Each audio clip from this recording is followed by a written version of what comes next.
Well, Donatella, thank you. I like your green shoes. Thank you. Speaking of fashion. Yeah. Very good. How much fashion went into, I know you love research for roles. So how much research went into this? Into Donatella? Yeah. A lot. I mean, as much as I could possibly do, you know. Where does it start? What do you mean, where does it start? Do you meet with her? Like, where do you start the I never research met for her. someone who's alive? You know what, I've done a couple movies now where I've played people who are alive, and if they're really involved and it's their story and they're producing it, you know, you learn a lot about them, and of course they're there all the time.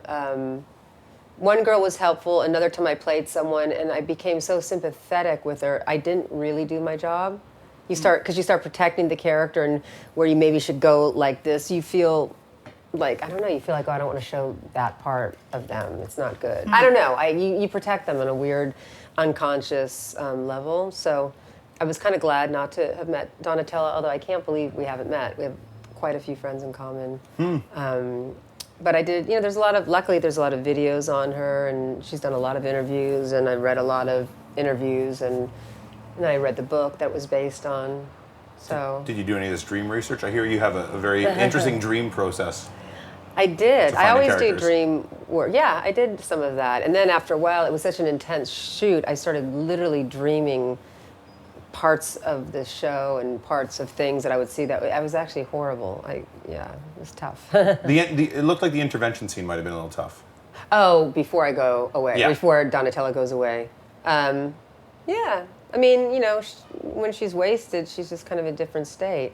Yeah, they're all very emotional scenes. I mean, it's a very emotional role, and she goes through a lot of trauma, and there's a lot of craziness that she deals with. I really have a lot of respect for her, that she went through this and then she got herself out, and she's thriving now. You know, she really found her own voice during a period that's difficult, you know. I mean, she was thrust into this world. I mean, she was there, but she'd never ran a company like that before, and then you're forced to do it under someone else's vision you're a part of it, but you like to do it a little bit differently, you know.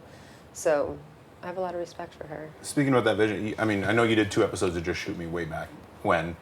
So did you know each other? Oh, you know, I didn't remember him until I saw him. He's like, remember? And I was like, oh my God. I totally, as soon as I saw him. How did you two craft that brother-sister? Did you go out and hang out beforehand to try and build a brother-sister bond? No, we just got along really well. And I think he's really good, and he does his job, and hopefully I do my job well.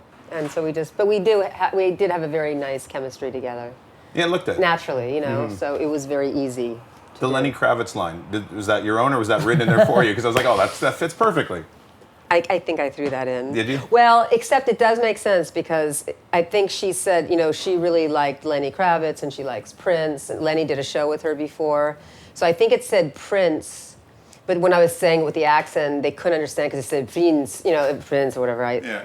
And so then I said, oh, forget it. I said, I'm saying Lenny. So I just said Lenny anyway, which made me happy, and it made perfect sense. Talking about the accent, it kind of, I watch Curb every year, watch the whole thing or whatever, and it kind of reminds me of that accent a little bit, the way you were going with it. Well, one's a weird Russian kind of not real accent that I just made up. I don't know what that accent is. Right, okay, like, that's where I was going. We want an accent that doesn't really, you can't place it. I'm like, okay, here's this. They're like, so where do you come up with that? Do you just try something and just hope for the best? You know what? When it comes to comedy, I'm realizing more and more. I just finished a movie last night that's a comedy, and last night. I know. I think yes, I'm tired. When it comes to comedy or parts that are really outrageous, I really just don't think. I just don't think. Right. It's better, and I just do whatever comes out. So it's just a completely instinctual, kind of impulsive, you know, performance. Like, well, you're more in the moment. Hopefully it works. Yeah. It works or it doesn't. But I think if it doesn't work, you'll find out really quickly, and then you just change it pretty quickly. What's the comedy? Can you talk about it or no? I could talk about it a little bit. There's just finishing up this week. Lorne Michaels produced it with a lot of the Saturday Night Live cast and some of the writers and directors, and it's just I think it's going to be actually really good. Just kind of a sweet comedy that, cool. Yeah, it'll be out next year, I guess. When I was doing research, I found that the Ugly Betty character was kind of based on Donatella a little bit. You can't believe anything you read on the internet. I will say that. She's straight to all you good people out there. it's especially IMDb. It's like lie.com, I think, or it's just misinformation.com. I mean, it just doesn't work because people just put their own spin on things, and then it becomes the truth, and then you're like, that has nothing to do with reality. That character was based. Well, it was another comedy, so I didn't really want to think so much. I did know for that. I just thought it would be funny to really distort my face and to make it look like she's done all this plastic surgery, but like lies about it all the time, but it's so obvious. I don't know why I thought that was so funny. And I was a little bit obsessed with Cittadina, remember the porn star who became part of the Italian parliament and was married to Jeff Koons or was with Jeff Koons. Anyway, I saw some show that he did, and then I became a little bit obsessed with his blonde, character. And so that's when the Ugly Betty thing came around. And I think unconsciously I just went, oh, I need to be blonde and this and fake. And I said, if I could be all like that, I'll do it. And they're like, yeah, do what you want. So, that's nice. And then once I was in, I didn't really think so much. You just kind of go for it. Right. Do you think about this one? Oh, yeah. So drama is different than comedy in that way. Yeah. I mean, to me, when I'm doing a drama, it's really thought out, and it's researched, and it's layered, and there's issues, and there's psychology. I mean, you know what I mean? It's a deeper sort of performance. Not that comedy isn't, but when it's like, kind of balls out crazy comedy, like the, Curb or The Ugly Betty or what I was doing last night, especially if it's improv stuff, then I just kind of think about an idea, and then it's easier, it's better. It works out better, it seems, just to go. Is it easier to leave the character at home then when it comes to comedy if you're not as deep involved in it? Yeah, probably. Interesting. Probably. I had nowhere to go with that. That was just my question. Yeah. Well, no, it's just like if you're doing heavy scenes and emotional scenes, and you have to be much more concentrated, and on the set. And I don't sit there and joke around with people as much. I just kind of stay in my own little world, where when you're doing, to me, a comedy, like, you have to stay light and easy. So it's almost mandatory to joke around and talk to people and stay in a good mood. Is it hard to leave the character then? Or does it stay with you? I mean, no, I really try to leave the character at the end of each day. You don't want to take that person home.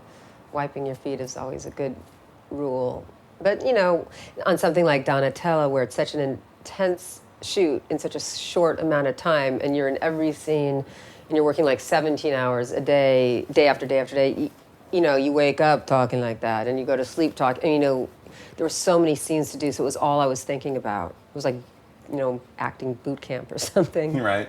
So you get rid of the accent offset. Because we did phoners with a couple of the Walking Dead people, and there's British guys who play these Southerners, and they say for muscle memory reasons, they like to, they just, from the moment they get to Atlanta till they leave, they're in American voice. Yeah, I mean, I until I got her voice, and it was pretty specific, whether I realized it or not, I found myself speaking that way quite a bit, I mean, even if I didn't know. And when I'm on the set, I want to keep it going because I don't want to fall back into like, my Valley accent or something.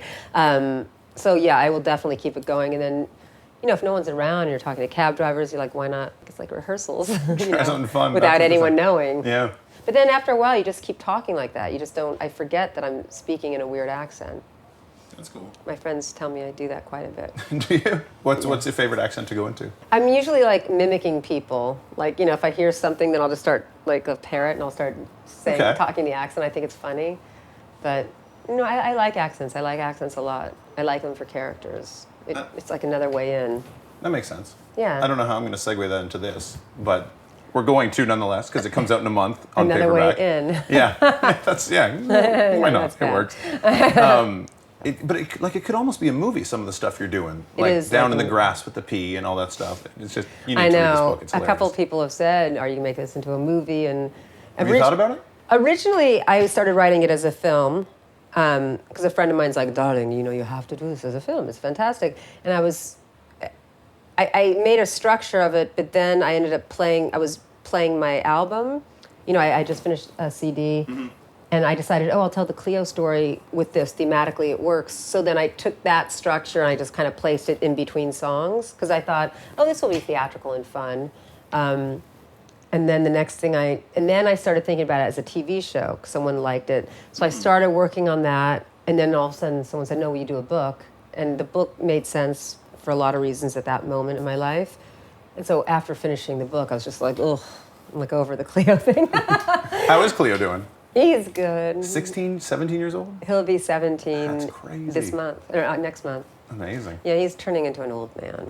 He's like, you know, he's all brown and kind of crooked now. He's really cute. So it's out in stores now, Amazon, online, all bookstores everywhere, if people still go to bookstores like I did yesterday to get this. Good for you. I'm so glad they had it in the bookstore, because I think part of the reason they wanted to make it into paperback with a paperback-friendly title is because I think a lot of the bookstores were nervous because of the title, which... Why? Why would they be nervous about the title? I don't know. I have no idea. I don't see anything. Or on certain TV shows. So, I mean, the upside to the paperback, clearly I like the original title and I love this cover better. Although the cover is cute for the paperback, but I was so crazy writing this and I had a deadline, I forgot to put my forward in. I literally just spaced out. So at least I got to put the forward, you know, the abridged forward into the paperback, so...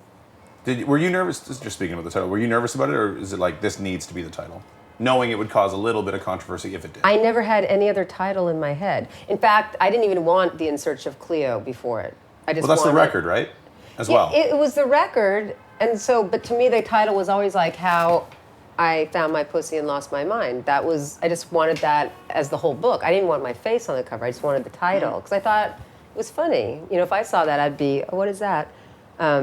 But then, you know, the book companies, they said, no, we have to put something before it. Let's put the In Search of Cleo before. And I kept going, but that's the name of my record. It's, like, kind of weird. Well, maybe now it'll be your thing, like production company, all this kind of stuff. In Search of Cleo, like, will be your thing. And my record has nothing to do with Cleo. The only reason I called it In Search of Cleo is because when I did the story as I was playing, I didn't have, it was originally going to be called, I think, Midnight Girl. That was going to be the record, you know, or the title. But then I thought, oh, I'm doing the one-woman show. With that, I'll just call it In Search of Cleo, so people, like, when they come to the show, that's what they get. Mm-hmm. I really screwed myself there. No. It was a bad choice. Anyway, it is what it is. Cool. But In Search of Cleo, it actually means, like, what people do in order to find love. It's kind of analogous for that. Mm-hmm. So for the record, it makes sense. But there's no songs about Cleo at all. So maybe people can have their own interpretations. That's right. You talked about the record, and just as a giant music fan, as a big Paul Simon fan, so you play Jew's harp on a Paul Simon song. Is this true? Or is this another one of these internet falsities? No, that's actually true.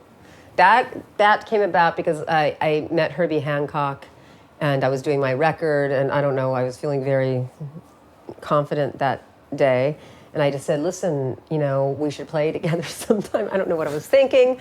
You know, he's my hero. I think I was so nervous. And you say stuff. And he's like, right. What do you play? I said, the Jew's harp. But I said, but it would be, and I knew he said, he goes, I'm making this record. I said, well, it could be cool as these links. I don't know what I was saying. I think I was so nervous. I was just like talking out of sheer energy. And he's like, yeah, I'll call you. And I'm thinking, oh my God, just shut up. And then out of the blue, he's like, Gina, it's Herbie. You know, you got your harps with you? And I was like, oh God, why did I say this? I said, yes. He said, just come to the studio. We're doing a Paul Simon track. And I was like, oh my God, this seems crazy. But I went and I played, and then Paul was like, yeah, it's pretty good. Yeah, come on, and go in there. I mean, so he was interesting. He played with it. So it wasn't, you know, he buried it. It's an ambiance piece. But it was still fun. Does music psych you up for a character? Do you listen to music to get into roles? Yeah.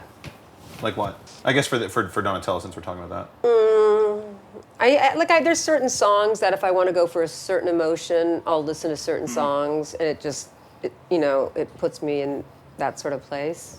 Makes sense. You know, music's so emotional, or if you're like tired and then you just put on one of your like upbeat, happy songs because you have to be up. You know, it's an easy way to get there. Sure. For me. So. We do something called 5 questions. 5 quick questions, one word answers. But there's a 6th one because I found out who your favorite musicians are. So. Oh, it's on the internet. It's a lie. Yeah, I know. Well, you said it in a video interview. So if that's a lie, then... I was just making it up, okay. I'm sure. I do that. Improv or script? Depends on who's written it. I would say usually improv. I really like it. Improv depends on who the other people I'm doing it with. If they're really amazing, improv. If the script's beautifully written, script. Cool. Stage or screen? I like both. Lennon or McCartney? Lennon. This one's for you. Tom Waits or Elvis Costello? I don't know why I feel so guilty about saying Everyone Lennon does. or Everyone McCartney. does. And Elvis Costello and Tom Waits, you literally can't do that to me because I hold each one in such high esteem. Like, I'd have to say Elvis Costello, but I love Tom Waits. So that one's not a lie, though. Those are the two favorites. Did I say the two favorites? Yeah, they're definitely up there for me. Cool. Meisner or Stanislavski? I don't know. You know, I've been getting that a lot lately, actually, is the neither. It's interesting. It's not neither. I think, I've studied everything, basically, at this point, and I think sometimes it's like they all work and they all mishmash into something at a certain point, Sure. Sometimes you need sensory stuff, and other times you just need a certain spontaneity. I don't know, it's everything. Cool. That's a one-word answer. Everything. Everything. In one word, House of Versace. Fabulous. I don't know. If you want to put me on a leash, it better be diamond studded or you can kiss my... I was always crazy even before the drugs.